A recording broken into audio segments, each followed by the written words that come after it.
நம்ம என்ன சேர்க்க போகிறோம்னா சுக்கு தேங்காய் பால் சேர்க்குறோம். எவ்வளோ நெஞ்சு சளி இருந்தாலும் சரி, தொண்டை சளியெல்லாம் ரொம்ப அடைச்சிருக்கு அப்படிங்கிற சமயத்தில் நம்ம இந்த இதை செஞ்சு சாப்பிட்டோம் அப்படின்னா நம்மளுக்கு நல்ல ரிலீஃப் கிடைக்கும். சுக்குத்தூள் வந்து கொஞ்சம் வயிறு பொறுமல் இருந்தாலும், பொறுமல்னா வயிறு சம்மந்தப்பட்ட ஏதாவது ஒரு பிரச்சனைகள் இருந்தாலும் சுக்குத்தூள் வந்து அதுக்கும் நல்லது.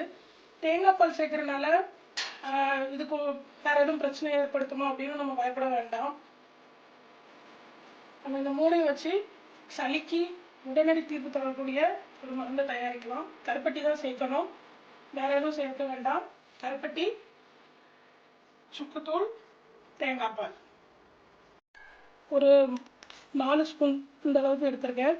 என்ன பண்ணுங்க அப்படின்னா, தேங்காய் பாலில் ஒரு தேங்காய் எடுத்து முதல் பாலும் 2வது பாலும் எடுத்து சேர்த்து வச்சுருக்கேன். என்ன பண்ணுங்க அப்படின்னா நல்லா கரைச்சிருங்க. ஏன்னா சுக்குத்தூள் மொத்தமாக நம்ம அதில் கரைக்கும் போது கட்டி பிடிக்கும். நல்லா கரைச்சிட்டு, சுக்கு நல்லா அதிகமாக சாப்பிடுவேன், இன்னும் காரம் நல்லா எடுப்பேன் அப்படின்னா நான் ஒரு 6 ஸ்பூன் வரைக்கும் சேர்த்துக்கோங்க.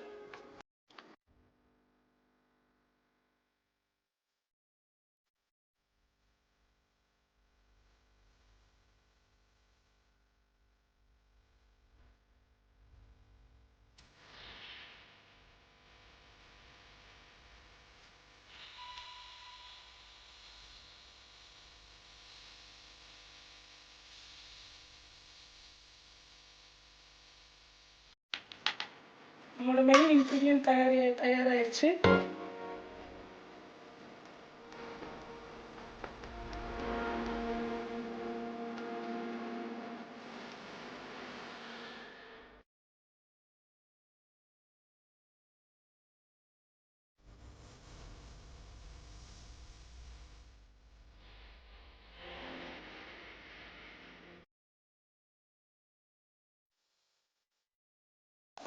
நல்லா திக்காக இந்த பதம் வந்தோடனே இந்த பதம் வரும்.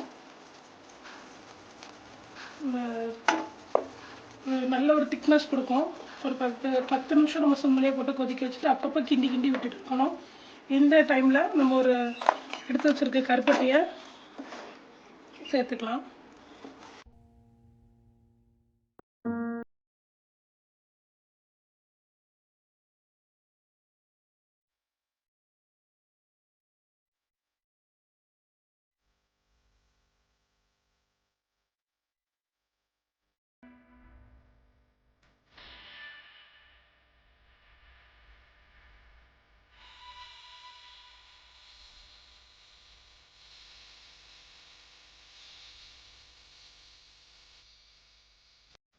குழந்தைங்களுக்கு கொடுக்கும்போது இன்னும் கொஞ்சம் கருப்பட்டி அதிகமாக சேர்த்து கொடுங்க. பெரியவங்களுக்கு கொடுக்கும்போது கொஞ்சம் குறைவாகவே இருந்துக்கிடட்டும்.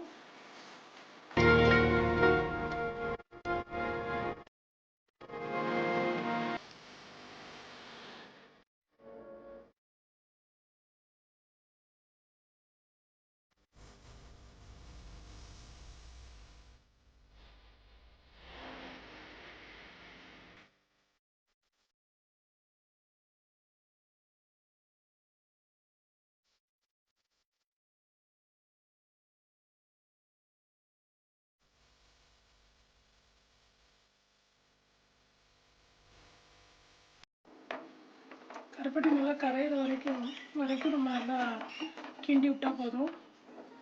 கருப்பட்டி மட்டும் ஒரு 1 நிமிஷம் மட்டும் வேக வச்சுட்டு அது உள்ளே இறக்கிடலாம்.